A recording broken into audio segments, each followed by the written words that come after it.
In the age of technology, the ability to create is widespread, and with popular amusements, such as TV shows and movies, more people than ever are finding ways to recreate their favorite moments from the big screen. Fan-made movies are an extremely popular source of entertainment across platforms like YouTube. Most videos are fine once posted, but it's all too common to see one removed by the site or by the company over a copyright dispute. Creators can spend hours, even days, creating a project that could ultimately be banned from posting when companies choose to enact copyright laws that work against both the creator and the company themselves. Today, I'll be using a popular film, The Avengers, to illustrate the effects of copyright laws on creativity from a fan's point of view. Before we begin, you will be shown a few questions for you to think about while watching this presentation. The answers will be shown in the end, where we'll briefly go over them together.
Try to keep these questions in mind as the answers are given as we continue with the video.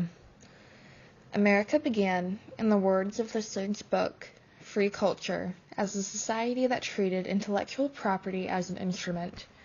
The things people created were made to set the groundwork for others to branch off of. This was how our society functioned and advanced, by sharing ideas with one another in our push to better ourselves and create something new.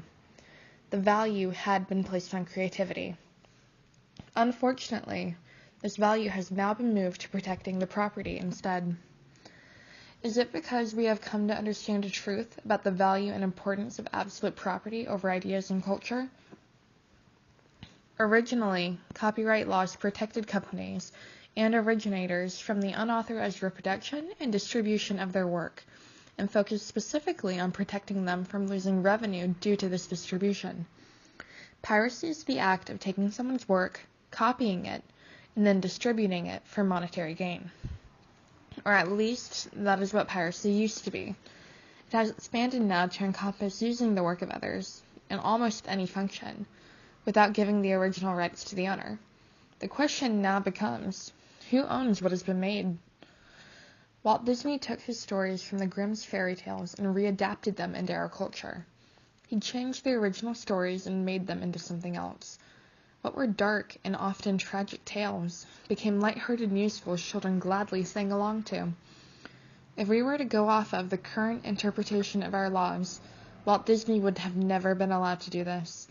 At best, he would have been sent a letter asking him to politely take down his work. At worst, he would have found himself paying his way through a lawsuit for the illegal use of their work.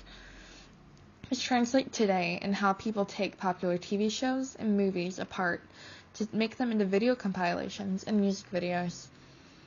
For a brief look at the current YouTube guidelines, paste this into your search bar. For those of you who don't know, it's popular practice for fans of these original works to recreate them into visions of how they see the characters, scenes, and actions in the movies. Many of these videos have been taken down or removed when threatened with legal action by companies responsible for the original works. More can find themselves taken down when a company disagrees with how their work is being represented and can, and often do, take their issues to the host site where the work has been displayed.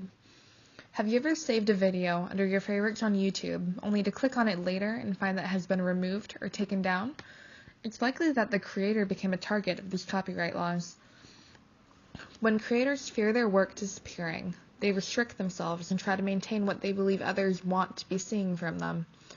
The makers of these fan videos often decide to make parodies, comedic or exaggerated representations of the originals, as a less serious usage of their work. They follow the direction of the original works or try to avoid making changes to them altogether. This isn't conducive for creating something new. The creative property is the original product, and the owner of that property is the company or author that filed the rights to it. With the maintained focus on the property, not creativity, potential creators are not able to build off of what has already been made, and companies are not given new ideas or facets to work off of to expand themselves. In the end, everyone does suffer in some way from the pervasive use of copyright laws to restrict creative outflow. So, in the future, if you're looking to make a video based on someone else's original work, you must remember the differences between piracy, parody, and creative property.